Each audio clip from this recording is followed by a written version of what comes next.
Buenos días, ¿cómo estamos? Están muy callados ahora, ¿por qué?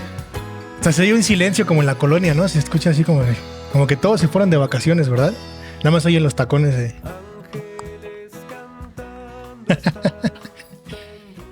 Bueno, pues es un gusto estar aquí, compartir la palabra, sobre todo este día, que es un día especial, un día importante para celebrar, para meditar en todo lo que cantamos el día de hoy y para ver qué es lo que la Biblia nos enseña acerca de la Navidad. Así es que el título del sermón es Feliz Navidad. Si tú tomas notas, puedes apuntar. El título del sermón es Feliz Navidad. Cuando era niño, ¿a cuánto les gusta la Navidad? A ver, levanten la mano. Qué interesante. Ok, cuando era niño y tenía entre 9 y 10 años, todavía no llego al cuarto nivel, todavía estoy joven. Cuando era niño, la verdad es que una de las fechas más importantes o de mis fechas favoritas era la Navidad, porque me gustaba mucho ese tiempo de familia, ese tiempo de ir a casa de mi abuelo paterno, que ya no vive, y se juntaba toda la familia por el lado de mi papá y eran todos los tíos, todos los primos, hermanos y hermanas de mi abuelo. Y entonces éramos más de 30 personas en un departamento ahí en la Colonia del Valle, en el multifamiliar. Y para mí era increíble hasta el olor, o sea, empezar a oler el ponche que mi mamá hacía, las lucecitas, las canciones navideñas, la música que viene en las series, no sé si la han escuchado. O sea, todas esas cosas era algo que me emocionaba mucho. Y llegar al multifamiliar y ver pues, un montón de edificios en las ventanas, toda la gente con árboles, con coronas, y veías a gente bajarse de sus carros, de llegar con su familia, con regalos, con un montón de cosas. Para mí era algo increíble, era algo que siempre esperaba cada diciembre. Pero llegó un momento que mi abuelo falleció y esas navidades pues se acabaron. La familia dejó de unirse, la familia dejó de juntarse, cada quien agarró su rumbo. Entonces ese ambiente navideño de regalos, de fiesta, se terminó. Y esas navidades nunca volvieron a ser las mismas. Ahora, con esto en mente y con esto que te platico, no sé qué o cuál sea tu experiencia con la Navidad. Tal vez tu experiencia con la Navidad sea muy similar a la que yo te acabo de contar. Y de repente todo estaba muy padre, todo era muy bonito y algo sucedió y eso dejó de pasar. Esas reuniones dejaron de hacerse, esa unión dejó de existir. O en tu caso, a lo mejor nunca hubo una Navidad. Cuando llegan estas fechas te acuerdas de personas que a lo mejor ya no están o de carencias económicas o de muchas otras situaciones que no son tan agradables como para estar recordando cada Navidad. ¿Qué es la Navidad para nuestra sociedad? ¿Qué es lo que la gente piensa o la sociedad nos muestra que es la Navidad? ¿Es una época de qué? De consumo. Ok, sí, es una época de consumo, ¿sí? ¿Qué más? Para estar con la familia, ¿ok? ¿Qué más? Una época de subir de peso también. Regalos, ¿verdad? Una época de amor, una época de paz, una época de esperanza, una época de perdón y tantos clichés que durante años y años hemos estado escuchando que es la Navidad. Es un tiempo de donde debe de haber reconciliación, ¿verdad? Las telefónicas en los comerciales. Ahora que tu mamá está lejos, este es el momento de comunicarte con ella y hablarle. Y entonces llega la Navidad y entonces dices, márcale a tu mamá. Ahora sí, acuérdate que tienes mamá. No la pelas en todo el año, pero en diciembre tienes que marcarle y mándale un regalo y tu familia. Y entonces, de repente, el 24 de diciembre, cuando se acerca diciembre, la familia empieza a ser importante, la paz empieza a ser importante, el perdón empieza a ser importante, la reconciliación, como que empieza, esa palabra no la pelas en todo el año, pero como que la reconciliación empieza a surgir de la nada y brota junto con la Navidad, ¿verdad? Las personas como que se vuelven un poco más vulnerables y están dispuestas a perdonar, están dispuestas a dejar su orgullo, su arrogancia, su soberbia, su egoísmo, ¿verdad? Están dispuestas a perdonar. Es tiempo de regalos. ¿Cuántos recibieron bonos navideños? O sea, eso ni debería existir, pero alguien inventó el bono navideño, ¿no? O sea, como que hay un bono por Navidad. Y solo se da en Navidad, ¿no? El bono navideño, el aguinaldo. Unos esperan diciembre porque quieren el aguinaldo para pagar todo lo que deben y que ya se gastaron durante el año, pero ahí está el aguinaldo, ¿verdad? La comida. Muchas familias se ponen de acuerdo para juntarse, para ver en casa de quién va a ser la reunión. Otros piensan en regalar algo importante en el intercambio, que se vea que esa persona que entró al intercambio sí tiene un buen poder adquisitivo y va a dar buenos regalos, o sea, para que vean qué buenos regalos van a obtener. Y cuando llegamos al punto de la televisión, de la mercadotecnia, los medios de comunicación ven la Navidad como un periodo en donde tú tienes que mostrar cuánto tienes o cuánto has ganado, cuánto has hecho en el año. Y para muchos comienza a ser frustrante porque empiezas a ver a personas que van de compras, que están en los centros comerciales y empiezan a pasar su tarjeta, y cuando pasan la tarjeta como que no se les ve un semblante de ninguna preocupación, y tú dices, no inventes, si yo hago eso como que no voy a llegar ni a febrero, ¿no? Y entonces la mercadotecnia te empieza a envolver, todo se vuelve rojo, todo se vuelve verde, las lucecitas, el ambiente, los villancicos. Y cuando no empiezas a entrar en ese tren de la Navidad, como que ya no te sientes parte de esa Navidad. Como que te sientes excluido, como que dices, ¿yo por qué no puedo hacer esas cosas? O los que pueden hacerlo están pensando que lo están haciendo y diciendo, miren, yo sí puedo. O sea, este nivel de Navidad yo sí lo puedo tener. ¿No? Y con esto, ¿a qué quiero llevarte? A que vamos a ver dos escenarios. La gente que tiene dinero, que tiene para comprar regalos, para darse lujos, ¿no? Es Navidad, es un lujito para mí. ¿Sí has pensado en eso? O sea, mínimo me lo voy a regalar en Navidad, o sea, me lo merezco. Todo el año me he esforzado como para que en Navidad yo no me regale nada, ¿no? Juguetes. ¿Cuántos están tronándose las uñas por los juguetes? Porque entonces, ¿dónde va a quedar el espíritu de la Navidad? Mis hijos no van a conocer el espíritu de la Navidad si yo no les compro juguetes. Y el otro escenario es los que no van a tener absolutamente nada de esas cosas. Lo único que van a tener es frustración porque no tienen ese poder adquisitivo. Personas que están empeñando a lo mejor su refrigerador, su televisión, para poder tener una cena que ellos pueden decir digna, porque no alcanza para el pavo, para el lomo, para la pierna. Y entonces tenemos estos dos contrastes, estas dos vidas, estos dos momentos que seguramente tanto tú que estás sentado aquí o personas cercanas a ti están viviendo o van a vivir hoy en la noche. Personas que a lo mejor solo van a tener frijoles y arroz y van a pensar que es una Navidad muy desgraciada, o personas que van a tener la mesa llena de manjares, pero van a estar más solos que cualquier otra cosa en el mundo. Y entonces, esto es lo que la sociedad ha hecho que pensemos que es la Navidad, y lo que nos muestra que es la Navidad. ¿Qué es lo que la Biblia nos dice que verdaderamente es la Navidad? ¿O dónde viene en la Biblia la Navidad?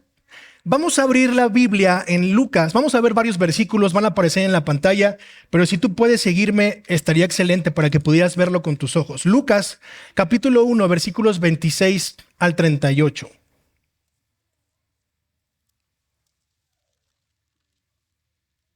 Lucas 1, del 26 al 38.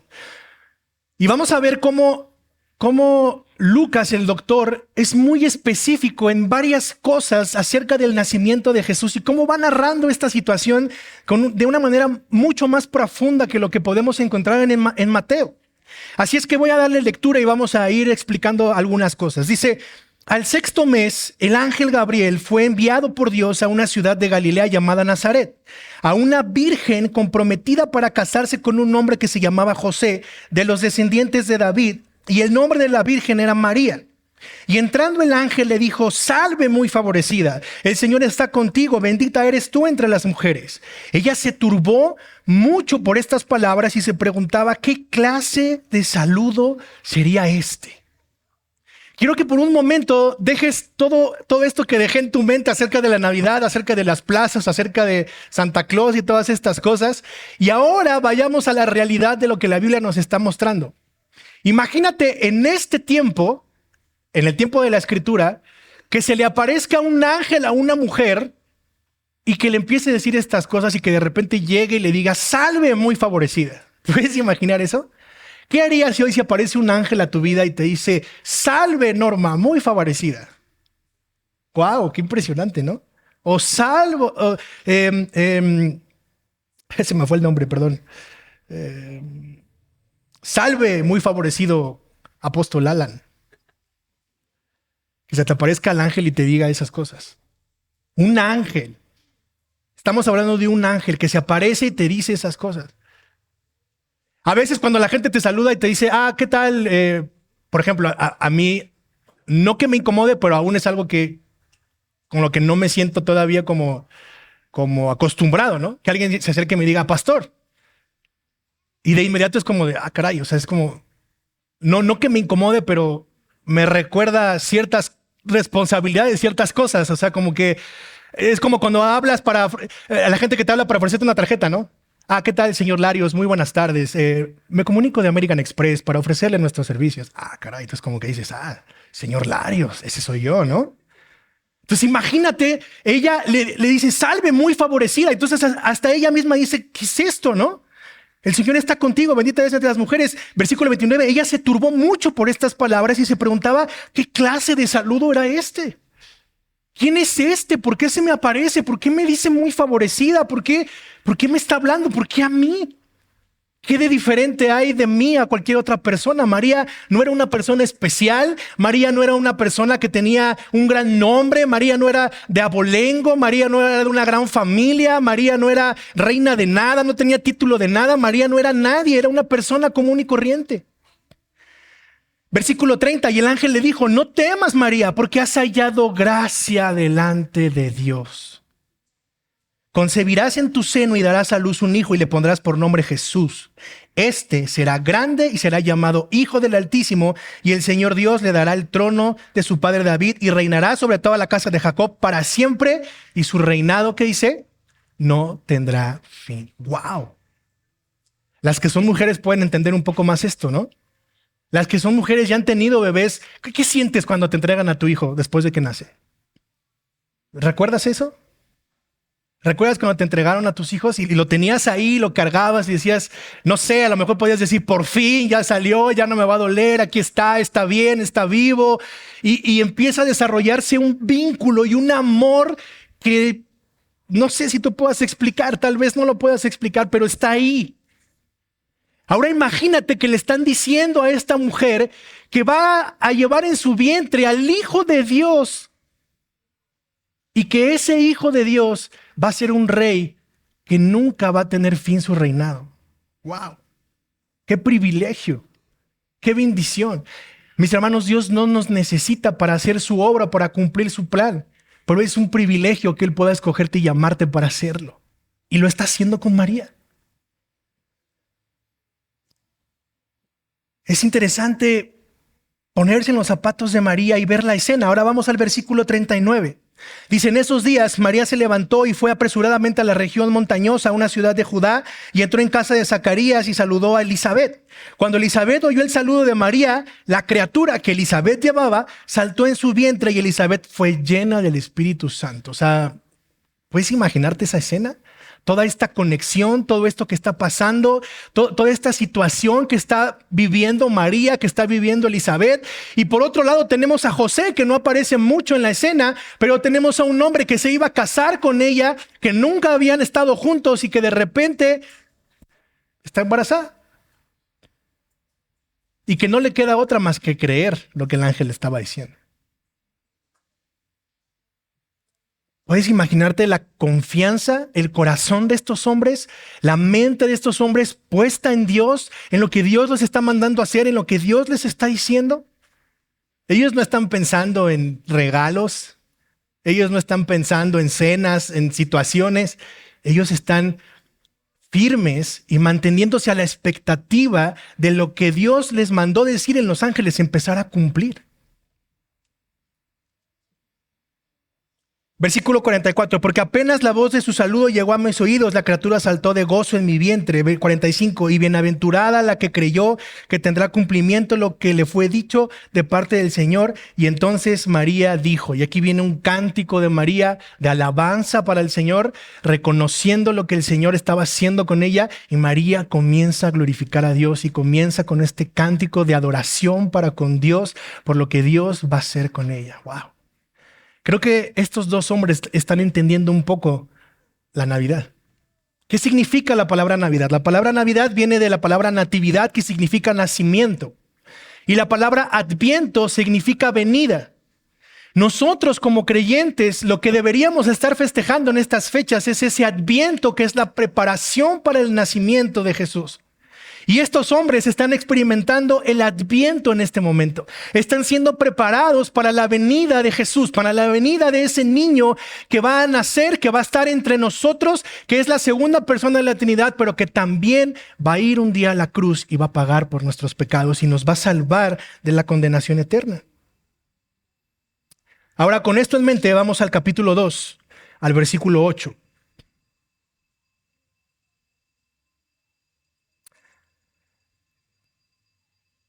Dice, en la misma región había pastores que estaban en el campo cuidando sus rebaños durante las vigilias de la noche, y el ángel del Señor se les presentó y la gloria del Señor los rodeó de resplandor y tuvieron gran temor. Estos pastores no son pastores de iglesia. Estos pastores son pastores literales, pastores de ovejas de 4 patas, y estaban cuidando su rebaño. Estaban cuidando el rebaño, pero en este tiempo, mis hermanos, los pastores no gozaban de una buena reputación. Los pastores eran vistos como hombres mentirosos, como hombres que de repente se les perdía el rebaño y agarraban 2 o 3 ovejitas de otro, y de repente se cruzaba con otro rebaño y agarraba otras 2 o 3 ovejitas de otro. Eran como hombres muy mano largas. Y entonces, cuando hacían como juicios o situaciones donde había jueces, la palabra de los pastores no tenía mucha credibilidad porque eran conocidos por agarrar lo ajeno. No eran personas de buena reputación. El oficio pastoral en ese momento, literal, no era bien visto. No eran personas de buena reputación, y sin embargo, Dios elige a estas primeras personas, a este primer grupo de personas vil, de mala reputación, que no tenían abolengo, que no tenían estudios, que no eran como los escribas o como los fariseos, que no conocían absolutamente nada de la ley. Y Dios casualmente elige a este grupo de personas ignorantes para darles la primer buena nueva del evangelio. Qué interesante, ¿no? Jesús, o más bien Dios, no eligió a los fariseos. Dios no eligió a los judíos. Dios no eligió a los escribas. Dios elige a los pastores, a los que están en el campo, a los que son más ignorantes, a los que no tienen estudios, a los que no tienen títulos, a los que eran más ignorantes en ese tiempo. Es más, tenían una muy mala reputación, y Dios elige a este grupo de personas para darles la primera noticia. Y el versículo 9 es interesante porque dice, un ángel del Señor se les presentó y la gloria del Señor los rodeó. Y esta expresión en el Antiguo Testamento se muestra cuando Dios libera a su pueblo de Egipto. ¿Cómo se muestra Dios a ese pueblo cuando van en el desierto? Con la nube de fuego. La gloria del Señor mostraba el camino para que el pueblo pudiera ir a donde tenía que ir, guiado por el Señor. Y después esa misma gloria del Señor en el Nuevo Testamento se muestra en el libro de los Hechos, cuando están todos unánimes juntos, y se muestra cuando viene el Espíritu Santo. Y es esa misma forma de gloria del Señor que es tangible para las personas. Dios se muestra tangible a estos hombres. Pero el ángel les dijo, no teman, porque les traigo ¿qué? Buenas nuevas de gran gozo. Buenas nuevas de gran gozo. A este grupo de personas que no tenían buena reputación, a ellas Dios eligió traerles buenas nuevas de gran gozo, que serán para todo el pueblo, porque les ha nacido hoy en la ciudad de David un Salvador, que es Cristo el Señor. Que es Cristo el Señor, y esto les servirá de señal: hallarán a un niño envuelto en pañales y acostado en un pesebre. El Salvador del pueblo, el Salvador de la humanidad. Esta es la señal: el Rey ha nacido, pero no lo van a encontrar en un palacio, ¿No lo van a encontrar en el palacio de Herodes? ¿No lo van a encontrar en el Ángeles del Pedregal? ¿No lo van a encontrar en el ABC de Santa Fe, en el cunero ahí todo bonito? No, no lo van a encontrar ahí. Lo van a encontrar en un pesebre. Y en ese tiempo, un pesebre era lo más espantoso, sucio y antihigiénico que tú te puedas imaginar. O sea, no es como en los nacimientos que pones abajo del árbol, ¿eh? O sea, y tampoco está así. Hay hasta quien le pone su playera del América, ¿no? Pero no, en esas condiciones no nació Jesús, mis hermanos. Y no estamos hablando de un niño simplemente como cualquier niño. Tal vez, o más bien estoy seguro, que esa misma noche nacieron muchos niños, pero ningún niño nació en un pesebre, más que Jesús. Y en esas condiciones tan antihigiénicas, tan sucias, no encuentro otro adjetivo más para decirte que tan precaria era la condición en la que nació Jesús, pero nació en un pesebre. El Rey, la segunda persona de la Trinidad, el Creador, el Dios Todopoderoso, el Alfa, el Omega, el principio y el fin. Ese Dios Todopoderoso, sublime, nació en un pesebre sucio, apestoso, lo más repugnante que te puedas imaginar. ¿Qué clase de rey es este? ¿Qué clase de Dios es este? Ha nacido el Rey. Ahora fíjate qué interesante cuando leemos el versículo 13. ¿Qué dice el versículo 13? ¿Cómo comienza? De repente. ¿Se acuerdan del libro de los Hechos? ¿Cómo se le aparece Jesús a Pablo? ¿Qué dice? De repente. Dios es un Dios de repente. Nunca te lo esperas, nunca te lo imaginas. Dios simplemente aparece, Dios simplemente está, Dios se hace presente, Dios nunca deja de ser. Dios es el mismo de ayer, de hoy y por los siglos. Y de repente apareció un ángel, apareció con el ángel una multitud de los... Fíjate nada más, imagínate estos pastores. O sea, están cuidando ovejas. Se les aparece el mensajero. La gloria de Dios los envuelve, es palpable, es visible la gloria de Dios para ellos. Y de repente ahora aparece un ángel con una multitud de los ejércitos celestiales. ¡Wow!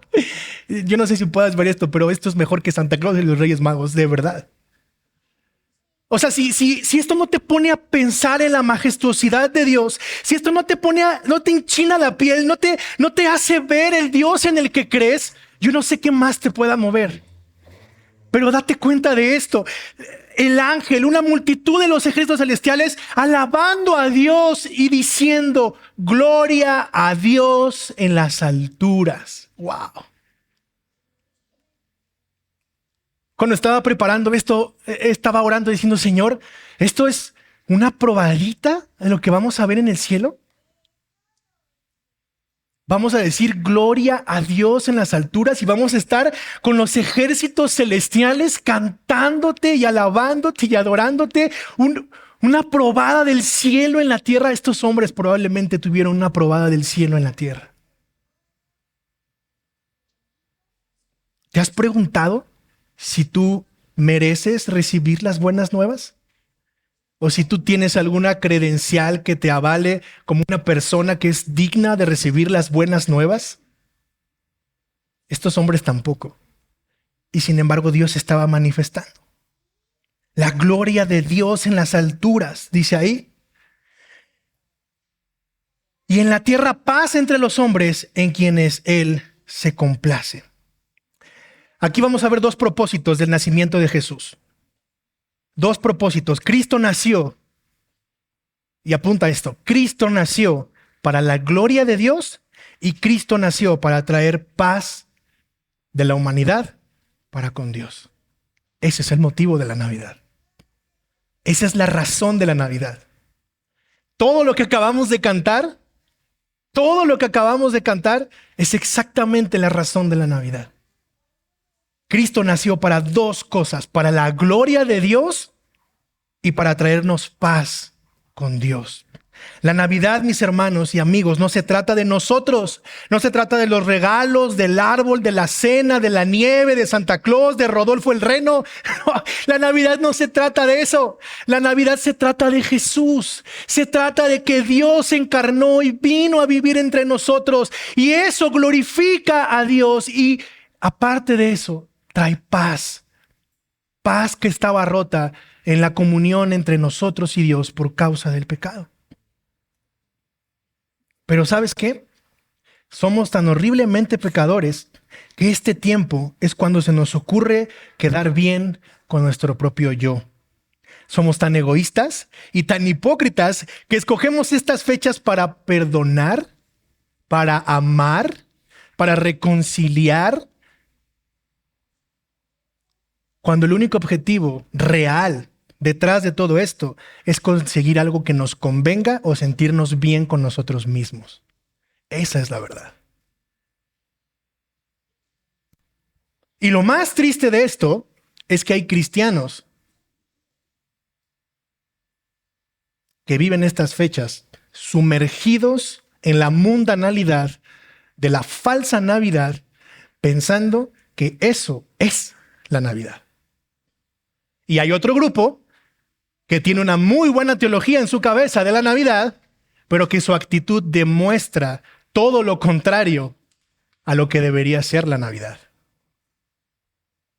Mi pregunta es, ¿por qué tenemos que esperar hasta diciembre para exaltar, reconocer, glorificar, alabar y adorar al Dios que se encarnó y vino a rescatarnos de nuestro pecado? ¿Por qué tenemos que esperar hasta diciembre? Es más, la Biblia ni siquiera nos enseña qué es en diciembre. Los mejores comentaristas y los estudiosos más profundos de todos estos textos concuerdan en que esto pudo haber sido entre marzo y abril. Es imposible que los pastores en el frío y en la región en la que estaban estuvieran pastoreando sus ovejas en la noche en diciembre porque el frío no los permitiría. Ni siquiera es en diciembre. Pero nos hemos metido en el tren de todas estas costumbres pensando que eso es la Navidad. Y aún siendo creyentes lo practicamos, lo hacemos y lo vivimos. No estoy diciendo que sea pecado eso, no estoy diciendo que sea pecado poner un árbol, poner lucecitas, tener nacimiento, dar regalos, comer pavo, carnitas, barbacoa, lo que sea que vayas a cenar hoy.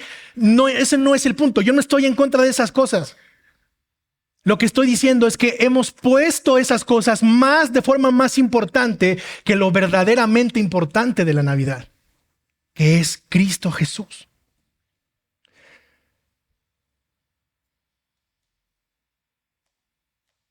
Hay otras personas que tal vez piensan que la Navidad es para los débiles y no lo festejan.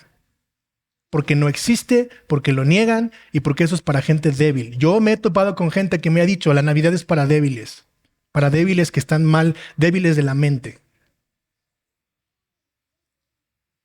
Tal vez eres un creyente y estás esperando la cena de Navidad para ahora sí hablar frente a toda la mesa y decirles, a ver, todos ustedes han sido unos herejes durante mucho tiempo, les voy a explicar verdaderamente qué es la Navidad. Siéntense y pónganme atención. O eres del otro grupo de creyentes que compra un pastel y le pone las mañanitas a Jesús porque celebra el cumpleaños de Jesús. Pero cuando hablamos de iglesia, cuando hablamos de compromiso, cuando hablamos de congregarte, cuando hablamos de confesarte, cuando hablamos de amar, cuando hablamos de dar, ese creyente no se para en la iglesia, pero el 24 sí festeja a Jesús, es cumpleaños de Jesús. ¿Te fijas cómo tenemos los dos lados de la moneda, las dos caras de la moneda? Y atrás de todo eso no está la verdadera razón de la Navidad. Atrás de todo eso está tu corazón pecaminoso haciendo las cosas que tú crees que están bien para que tú te sientas bien. Entonces, ¿qué hacemos con este problema? La sociedad nos pinta una Navidad. La Biblia nos acaba de mostrar una Navidad. Nosotros hacemos una Navidad. ¿Qué es lo que debemos hacer entonces? ¿Cómo resolvemos este problema? ¿Cómo hacemos entonces para vivir la Navidad de acuerdo a lo que la Biblia nos enseña? Isaías capítulo 9, versículo 6 dice lo siguiente, va a aparecer en la pantalla. Porque un niño nos ha nacido, un hijo nos ha sido dado, y la soberanía reposará sobre sus hombros y se llamará su nombre admirable, consejero, Dios poderoso, Padre eterno y príncipe de paz. Esta es una profecía de hace 2023 años. ¿Y sabes qué? Ya se cumplió. ¿Cómo? ¿Cómo puede alguien ser llamado Dios fuerte, poderoso, Padre eterno, príncipe de paz y al mismo tiempo nacer como un niño indefenso? ¿Te has preguntado eso? ¿Cómo puede ser que un niño así en un pesebre pueda ser llamado Dios eterno, príncipe de paz, admirable, consejero, poderoso? Nuestra mente no nos da para entenderlo, ¿sabes? Pero es impresionante que ese es el Dios en el que creemos tú y yo. Ese es Jesús. Dios se hizo hombre y vino a vivir entre nosotros. El Creador vino a estar en su creación. Y una vez más, si esto no te mueve, mi hermano, más que la cena, más que un regalo, más que un abrazo, definitivamente creo que necesitamos arrepentirnos y que Dios pueda mostrarnos su gloria.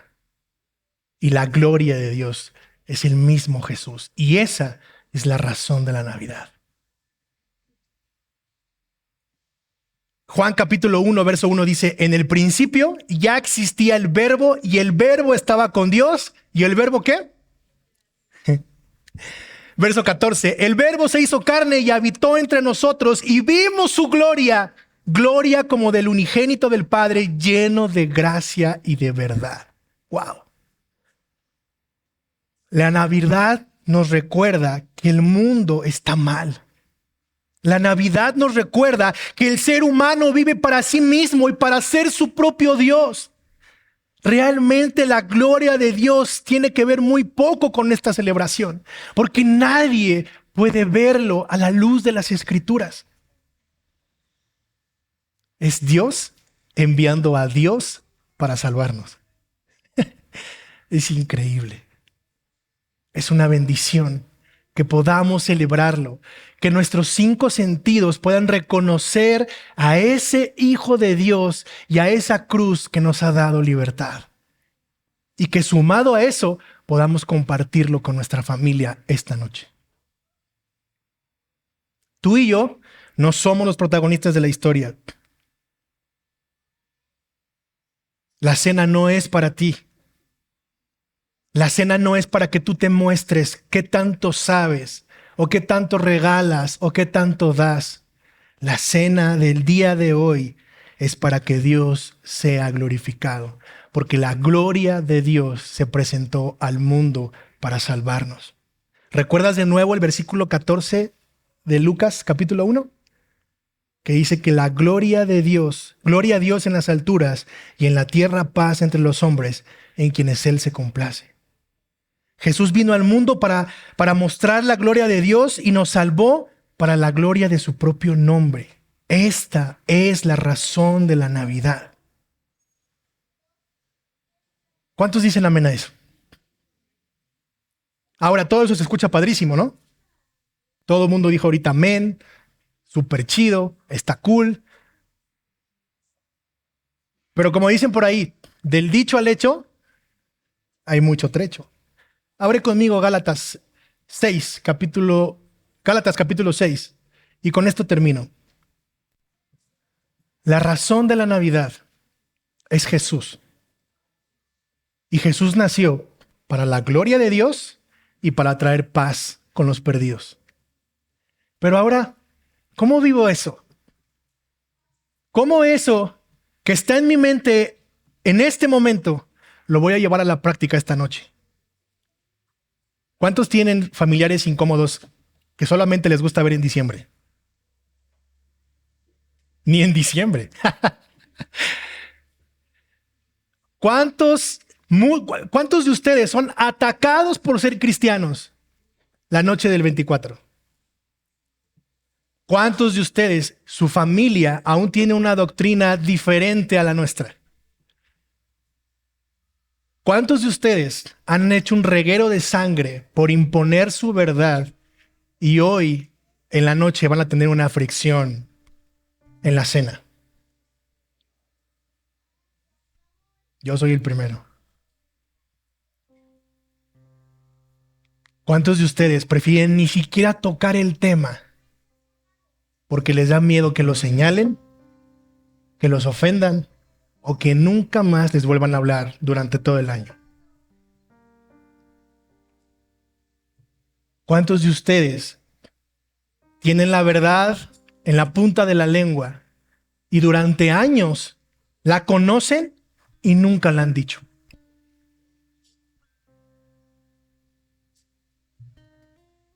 ¿Cómo vamos a vivir lo aprendido esta noche? Con nuestra familia, con nuestros seres queridos, con nuestros amigos, para que podamos todos entender cuál es la verdadera razón de la Navidad. Gálatas 6, 2 al 5 dice: lleven los unos las cargas de los otros y cumplan así la ley de Cristo. Porque si alguien se cree que es algo no siendo nada, se engaña a sí mismo. Pero cada uno examine su propia obra y entonces tendrá motivo para gloriarse solamente con respecto a sí mismo y no con respecto a otro, porque cada uno llevará su propia carga. Todos estábamos perdidos. Romanos capítulo 3, versículo 10 dice: no hay un solo justo, no hay quien busque a Dios. Todos estábamos perdidos. Y si tú no puedes recordarte eso todos los días, va a ser muy difícil que compartas el evangelio porque tú mismo no lo has vivido y tú mismo no has sido salvado por ese evangelio. Si tú puedes ver a todos por igual, a todos con la misma necesidad, incluyéndote, vas a poder compartir el evangelio. Versículo 9 al 10 dice: no nos cansemos de hacer el bien, pues a su tiempo, si no nos cansamos, segaremos. Así que entonces hagamos bien a todos según tengamos oportunidad. Hoy es la oportunidad. Hoy es la cena de Navidad.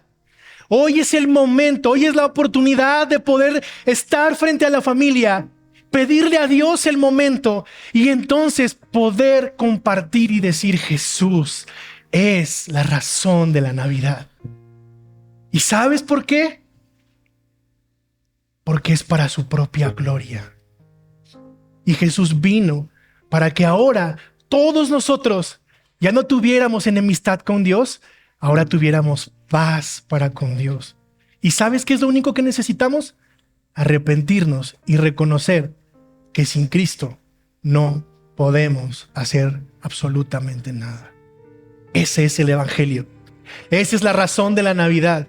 Que aunque no tenga nada que compartir, que aunque no tenga un manjar que cenar, que aunque no tenga regalos que dar, que aunque mis hijos no reciban juguetes, yo pueda hincarme con ellos y decirles: Jesús. Es Jesús la razón de la Navidad. Y que si tengo todos los manjares y todos los regalos y mis hijos reciben regalos y mi familia recibe regalos y los puedo abrazar, les puedo decir: esto es un presente, pero esto no es suficiente. Esto no te va a llenar, esto no te va a servir de nada. Lo que necesitas es a Jesús y su evangelio. Durante mucho tiempo yo busqué esto y nunca me llenó, pero lo necesito igual que tú. Y ese es Jesús y el evangelio. Esto es la Navidad.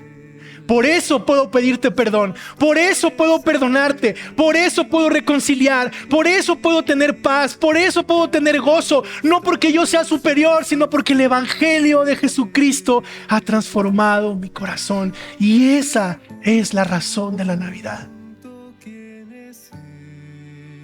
Ponte de pie conmigo. Vamos a hacer algo diferente. Te voy a pedir que si estás con tu familia, te hagas pases aquí al frente, te hagas hacia acá, con tu familia. Y si hay alguien que viene solo, que no está acompañado, por favor, agárralo y hazlo parte de tu familia en este momento. Que nadie esté solo. que nadie esté solo. Si verdaderamente hoy como iglesia nos llamamos familia, tenemos que comenzar a mostrarlo y no solo decirlo.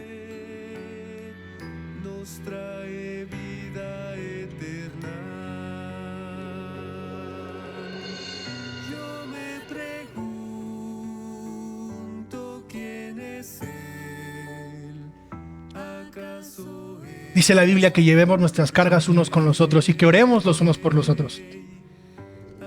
Así es que ahí donde estás, con tu familia, con tus amigos, vamos a orar. Cada quien ore con sus propias palabras. Yo voy a orar para dirigir la oración, pero cada quien en sus propias palabras, ore por su familia, ore por esta cena, ore por aquellos que van a estar ahí, que sabes que no son creyentes. Ora por tus hijos, por tu hermana, por tu primo, por tu vecino. Ora por todos ellos y por ti. Que verdaderamente el evangelio pueda transformar tu corazón. Que el sentido de la Navidad verdaderamente tenga un sentido, que es Cristo Jesús. Padre, gracias. Señor, esta mañana, Señor, como iglesia, nos rendimos a ti y te pedimos perdón. Porque no somos la iglesia perfecta. Porque tal vez en nuestra mente y en nuestro corazón, en nuestra mente esté la verdad bíblica y teológica, pero en nuestro corazón tal vez está muy apartado de la verdad, Señor. Hoy te rogamos que tu Espíritu Santo nos traiga paz, nos traiga gozo, nos traiga reconciliación como iglesia.